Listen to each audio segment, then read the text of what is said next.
আসসালামু আলাইকুম, সবাই কেমন আছেন? আজকে হচ্ছে আপনার সাথে একটা নতুন বিষয় শেয়ার করতে চলে আসছি। আজকে হচ্ছে আপনার ভাইয়ার পছন্দের কিছু খাবার আমি রান্না করতেছি। এখন আপনারা ভাবতে পারেন পছন্দ হয়তো গরুর মাংস, মুরগির মাংস, পোলাও, কোরমা। আসলে তেমন কিছুই না। তার পছন্দের খাবার হচ্ছে এই রকমের ভুনা ডাল। এর ভিতরে হচ্ছে গিয়ে টমেটোও দেওয়া আছে, দেখেন ধনেপাতাও দেওয়া আছে। আর এটা এমন ভাবে তৈরি করা যে দেখেন আস্তে আস্তে আছে, কিন্তু যখন মাখাবে তখন একদম গলে যাবে। আর সেকেন্ড হচ্ছে বেগুন ভাজি আর তেলাপিয়া মাছের ভাজি, অথবা অন্য কোনো মাছ, যেগুলো দেশি মাছ পুকুরে হয় সেই টাইপের মাছের ভাজি। তো তার পছন্দের খাবার করতে কষ্টের কিছু নাই।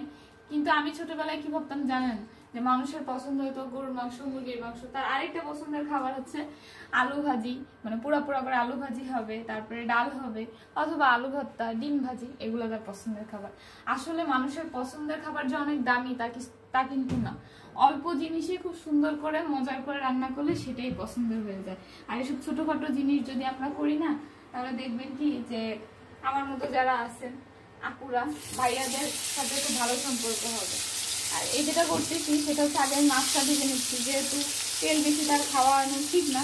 মাছটা আগে ভেজে নিলে মাছটা তেল টান দিবে না। এরপরে হচ্ছে আমি একটু মানে ধরে দ্রুত আঁচ দিব, মানে একটু বেশি আঁচ বাড়িয়ে দিয়ে তারপরে হচ্ছে বেগুনটা ভাজবো। আর আপনারা সবসময় চেষ্টা করবেন বেগুন ভাজির আগে যখন মাখাবেন একটু সরিষার তেল ইউজ করতে। এতে কি হবে, তেলটা একটু চুষে নিবে না। বেগুন ভাজি কিন্তু প্রচুর তেল লাগে, এটা শরীরের জন্য ভালো না। আমি চেষ্টা করি যাতে কম তেলের ভিতরে হয়ে যায়। তার মাথা পছন্দ, এই জন্য আমি মাথায় নিয়ে নিচ্ছি।